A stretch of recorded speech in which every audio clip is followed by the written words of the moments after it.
Hello everyone. आज हम करेंगे English nationalism and the renaissance. While the nationalist spirit in England is fully in evidence only by around the middle of the 17th century, explicitly on display, especially in John Milton's epic Paradise Lost, the sentiment had been on the rise for more than a century. In some sense, a rudimentary nationalistic spirit is evident ever since the beginning of the battles with France in the medieval period. But with the 16th century, this sentiment begins to take the shape of a full fledged ideology. We have already hinted at some of the reasons for this development, like the political distancing of the English from Italy and France. This in turn was a consequence of the spread of Protestantism in England, leading to the religious separation from Rome and the establishment of the Anglican Church under Henry VIII. जो Henry eight थे ना, वो Anglican church का मतलब है कि Protestant जो थे ना, उनका चर्च, उसको एंग्लिकन चर्च बोलते थे, और रोमन कैथोलिक चर्च था, उसके अगेंस्ट प्रोटेस्टेंट जो है वो खड़े हुए थे.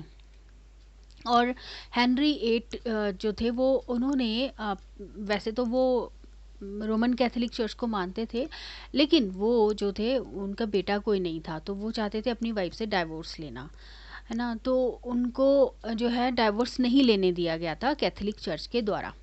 ठीक है, रोमन कैथोलिक चर्च के द्वारा उनको उनको बोला गया था कि आप डाइवोर्स नहीं ले सकते हैं. तो वो जो है ना, हेनरी एट जो है वो दूसरी शादी करना चाहते थे ताकि उनके बेटा हो, है ना. तो इसलिए उन्होंने फिर रोमन कैथोलिक चर्च को नहीं माना और उन्होंने प्रोटेस्टेंट जो है उसको मानना शुरू कर दिया, धर्म को मानना शुरू कर दिया था, और उनके टाइम से जो है एंग्लिकन चर्च बनना शुरू हुए थे.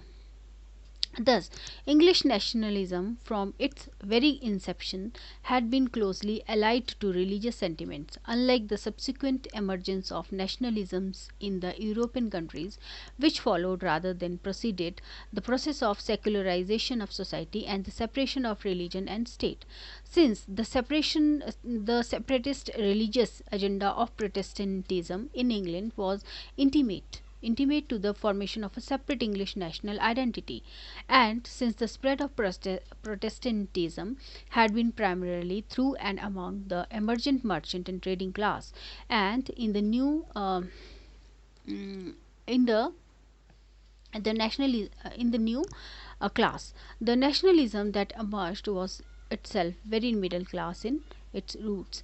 It was not confined to this class, however, and found willing takers in the nobility and aristocracy, especially those who affiliated themselves to the Anglican Church or other Protestant sects. The social origins of this nationalism are of some significance. This was the time that England was growing as a naval and commercial power, and its merchants and trading ships had travelled all over the known world. English merchant ships were bringing back wealth from the distant commerce of the globe, including from India and China. Along with the local growth in agriculture, sheep rearing, and wool and cloth industry, England was growing into an important economic power in the European region. The main beneficiaries of this economic growth, as we have noted, were the new classes of merchants and traders and professional artisans. The combinations of specifically English Protestantism, the bourgeois economy, and the emergent economic classes led to the promotion of a nationalism that sometimes served as a qualification for social mobility for the emergent classes and professions. It led to the consolidation of a sense of national identity that was able to contain, at least in the 16th century, the social tensions that were unleashed by such a drastic social change, as well as offer channels for upward mobility to those who proclaimed it. This is evident in Spencer's avowed desire to be a truly English poet.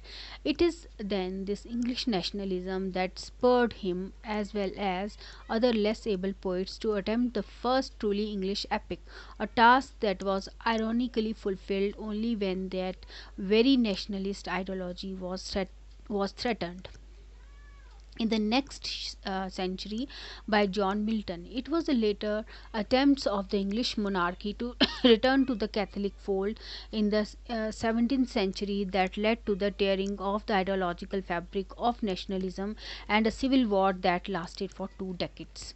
Now let us sum up. हम करते हैं, finish हो गया आज हमारा unit. We have examined some of the main characteristics of the Renaissance as it flowered in England and of the impact of Reformation on it. We identified some of the consequences of this in terms of distinguishing the English Renaissance from its continental counterparts. This was seen to be as much a matter of the social basis of the English Renaissance as of the political upheaval of the age. We noted how the combination of a humanist education and the Protestant Christian vocation could turn advantageous to people like Spencer, who sought to use these as means of social and political advancement. We identified some of the processes by which this historical change came about in England, and how some of those processes in turn affected the shape and quality of the Renaissance in England. We shall now examine specifically the impact of these issues on the life and work of Edmund Spenser. चलो जी, thank you so much. ये finish हो गया आज हमारा. इसमें से इस lesson में से कुछ क्वेश्चन जो हैं वो आते हैं. मैं थोड़ा क्वेश्चंस पढ़ लूँ. व्हाट डज द टर्म, पहला क्वेश्चन है, what does the term renaissance mean? Identify some of the key factors responsible for the spread of the renaissance in England Europe. ये शायद क्वेश्चन आया है. What was the reformation? What relations can you identify and trace between renaissance and the reformation? Identify some of the social cultural factors that shaped the English renaissance. What was the role of the court in the shaping of English रेनिसा literature? Nationalism and nationalist spirit played an important role in the shaping of Renaissance imagination. Do you agree? Thank you so much. यहाँ हमारा आज finish हो जाता है ये. Thank you.